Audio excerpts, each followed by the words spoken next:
En Mesoamérica, durante los tiempos prehispánicos, las guerras se dieron frecuentemente. Al igual que en otras partes del mundo, su objetivo era la expansión territorial, el control de recursos estratégicos y la dominación geopolítica.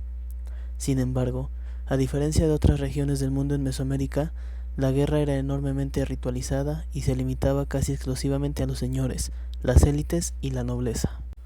Las primeras evidencias conocidas de guerreros y equipos de combate, y lo que pudiera interpretarse como guerra institucionalizada, se remonta a los periodos preclásico tardío y protoclásico, del 300 a.C. al 200 después de Cristo.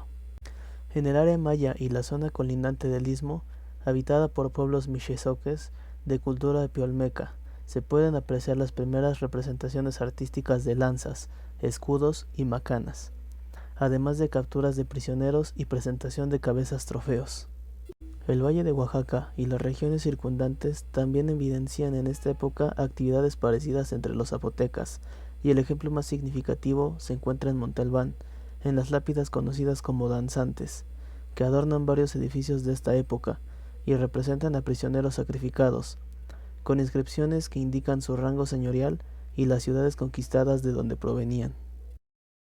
En el Valle de México, la ciudad de Teotihuacán se convierte en una gran urbe para el siglo III después de Cristo, y se puede notar una expansión territorial que va en aumento en el transcurso de los siguientes siglos, hasta llegar a alcanzar una extensión mayor que la que tuvo posteriormente el Imperio Mexica, llegando hasta la costa sur de Guatemala y occidente de El Salvador. Su penetración en el área maya llegó hasta el centro de Petén, donde establecieron alianzas matrimoniales y establecieron una dinastía gobernante en ciudades como Yaxha y Tikal, hasta que colapsó Teotihuacán en el siglo VII después de Cristo.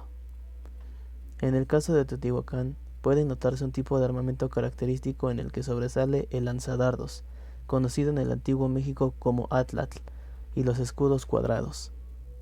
Teotihuacán mantuvo un poder hegemónico en Mesoamérica desde el siglo IV al VII, y su influencia se nota en todas partes, en las distintas manifestaciones del arte local y el intercambio comercial.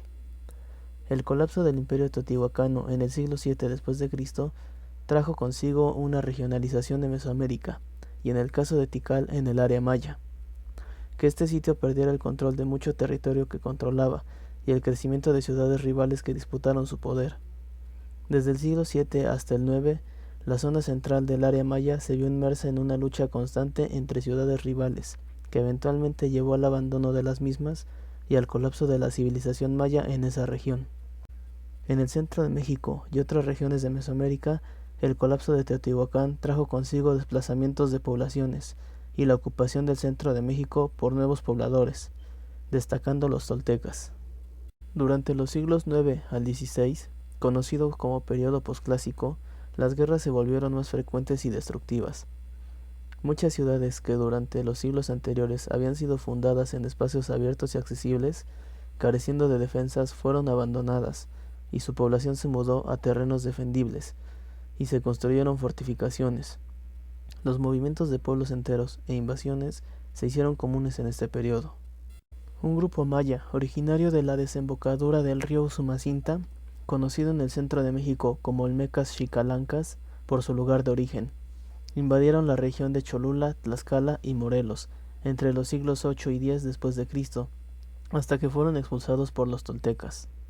En el Valle de Oaxaca y regiones circundantes, los mixtecos desplazaron a los pobladores zapotecas en muchas partes y eventualmente ocuparon su ciudad principal de Monte Albán y se establecieron en Mitla y Sachila. La ciudad de Tula, capital de los toltecas, se vio inmersa en un conflicto interno en el siglo X, provocando que los derrotados fueran expulsados de la ciudad, por lo que se vieron obligados a emigrar a Yucatán, donde fueron recibidos y se integraron a los mayas itzáes de Chichén Itzá. Para el siglo XII, Tula había sido abandonada y destruida, y nuevas oleadas de toltecas se dispersaron por el centro de México y otras regiones del sur de Mesoamérica. Desde el abandono de Teotihuacán, unos siglos antes hasta que termine el periodo tolteca, entre los siglos XII y XIII, numerosos pueblos fueron desplazados por nuevos pobladores, y se dieron grandes migraciones de habitantes del centro de México hacia el sur. Entre estos están los chiapanecas, los chorotegas y pipiles nicaraos, que ocuparon el centro de Chiapas, el sur y centro de Honduras y la costa del Pacífico de Nicaragua, llegando hasta la península de Nicoya en la actual Costa Rica. Los chiapanecas, uno de los pueblos más aguerridos de Mesoamérica, invadieron y ocuparon el centro de Chiapas, desplazando o conquistando a las poblaciones nativas, zoques o mayas. Siglos más tarde se convirtieron en los peores enemigos que tuvieron los aztecas en el sur, y una de las peores amenazas a sus provincias sureñas. Durante los siglos XIII y XIV llegaron al Valle de México otros pueblos provenientes del norte, primero los chichimecas y por último los aztecas. Estos a su vez se integraron a la civilización mesoamericana y adoptaron sus costumbres. Los aztecas, siguiendo una profecía de sus dioses, se establecieron en un grupo de islotes en el lago Texcoco, donde fundaron su ciudad México-Tenochtitlán.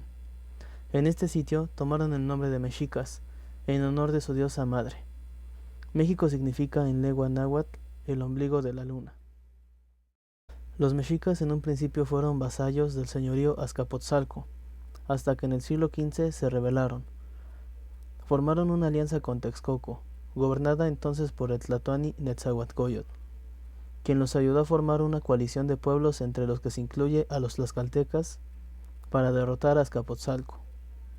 No está claro en las crónicas, porque después de ser sus aliados y venir del mismo origen de Aztlán, los tlaxcaltecas se convirtieron en los peores enemigos de los mexicas.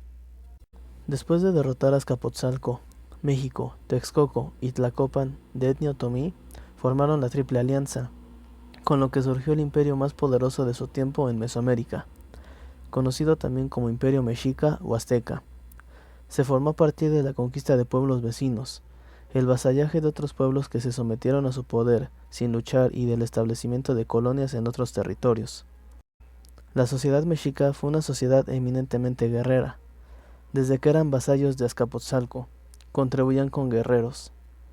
Después de liberarse del yugo de este reino, basaron la formación de su imperio en el poderío militar. Sus guerreros estaban organizados en órdenes militares, y una manera en que un plebeyo podía ascender en la escala social y llegar a ser señor era por medio de la guerra. Sus rangos militares estaban basados en el número de prisioneros que había capturado un individuo. Cada rango tenía un escudo y atuendo distintivo, y los de mayor rango estaban integrados en las dos órdenes principales, los guerreros águila y los guerreros jaguar. Si bien los aztecas eran el imperio más poderoso de Mesoamérica, no llegaron a controlarla totalmente. En todas sus fronteras estaban rodeados de reinos y señoríos hostiles, que se negaban a someterse a su poder. Hacia el noroccidente se extendía el reino tarasco o purépecha, al oriente el pequeño señorío tlaxcalteca. En el sur de la costa del Golfo había una coalición de pueblos nahuas, mixtezoques y mayas chontales, y yucatecos independientes. En la costa del Pacífico de Oaxaca se encontraba el reino mixteca de Totutepec y el reino zapoteca de Juchitán, y más al sur el peor enemigo de la región eran los chiapanecas, que les causaban verdaderos problemas en su colonia del Soconusco. En las tierras altas mayas tenían señoríos aliados y enemigos. Cuando llegaron los españoles, esa era la situación que imperaba en Mesoamérica, y de eso se aprovecharon para consumar la conquista de México. Los más importantes fueron los tlaxcaltecas, con quienes forjaron una alianza permanente, que no solo los ayudó a derrotar a los mexicas, sino que después los guió y acompañó en la conquista del resto de Mesoamérica, y más allá, en el norte hasta los límites de lo que fue la Nueva España. Para quienes participaban en las batallas, morir en defensa de su pueblo era un ideal y se honraba con la mayor de las glorias.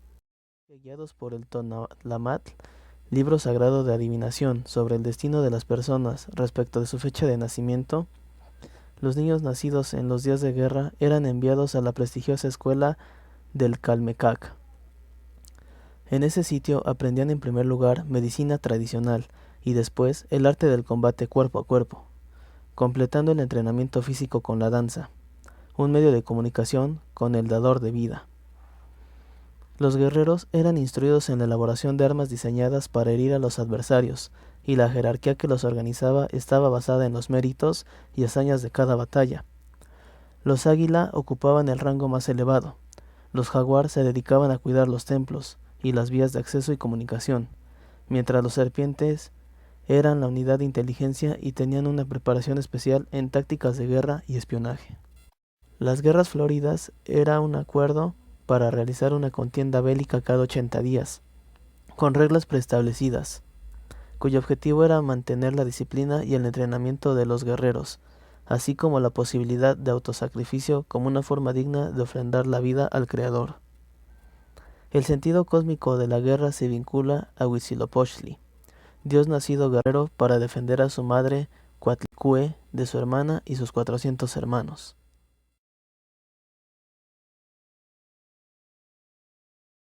Creadas en su mayoría con materiales de origen orgánico, las armas producidas por los pueblos prehispánicos de Mesoamérica no tenían la finalidad de matar a los contrincantes en la guerra, sino de imposibilitarlos con fracturas o heridas, con la finalidad de capturarlos con vida para su posterior sacrificio en actos rituales. Formas, peso, tamaños y tipo de lesiones que provocaban las armas prehispánicas son algunos de los aspectos que se han logrado determinar a partir de la recreación de la manufactura de este tipo de instrumentos bélicos, que fueron un elemento clave para el desarrollo y expansión territorial de antiguas civilizaciones como la maya, la teotihuacana o la mexica. Para defenderse usaban el chimali, un escudo de madera reforzado con carrizos, fibra de ixtle y recubierto de cuero, y el ixcahuipili, una armadura acolchada de algodón, endurecida por medio de un tratamiento con agua salada. Entre las armas ofensivas para el combate cuerpo a cuerpo se encontraba el popular macuahuitl o espada azteca, que consistía en un bastón de pino con incrustaciones de obsidiana sumamente filosas. Se decía que podía cortar un brazo o una cabeza sin problema si se trataba del primer golpe, pues hay que destacar que la obsidiana es el material más filoso del mundo. Sin embargo, si la obsidiana chocaba con un escudo u otro elemento de mayor dureza, se rompía y perdía filo. Las lanzas fueron, sin dudas, de las armas más utilizadas por las huestes mexicas. Había una gran diversidad de ellas, las cuales iban desde jabalinas que utilizaban las tropas ligeras, hasta las lanzas más pesadas llamadas tepostopili. Estas últimas llevaban también incrustaciones de lajas de obsidiana y se utilizaban en un combate cerrado y no para lanzarse. Una herramienta íntimamente relacionada con las lanzas prehispánicas fue el llamado lanzadardos o atlat. Este consistía en un pedazo de madera con dos agarraderas para los dedos de la mano y funcionaba como una extensión del brazo. La consecuencia de usar el atlat era un lanzamiento con más fuerza, abarcando más distancia. Otra arma utilizada por esta civilización fue el arco simple. Las puntas de las flechas podían ser de obsidiana, de hueso o de madera carbonizada, dependiendo el uso que se les diera. Los tarascos de Michoacán fueron famosos arqueros e infligieron graves derrotas a otras naciones, gracias a su metalurgia y a su dominio de la arquería. Para los chichimecas, grupos nómadas que vivían principalmente de la caza, el arco les era indispensable en su forma de vida. Una pieza básica del arsenal de un guerrero sería la honda hecha de un tejido de ixtle o alguna otra fibra vegetal. Las municiones eran generalmente rocas de río o lajas de piedra talladas en ángulos, para aumentar el daño que hacían cuando impactaban. Estas son algunas de las armas de las que hay registro. Sin embargo, hay que recordar que la guerra para los mexicas se trataba más de capturar al oponente que de asesinarlo, como sucedía en el continente europeo. Es por ello que la tarea del soldado era someter al enemigo, lo que nos hace imaginar lo verdaderamente increíbles que habrán sido sus estilos de lucha cuerpo a cuerpo.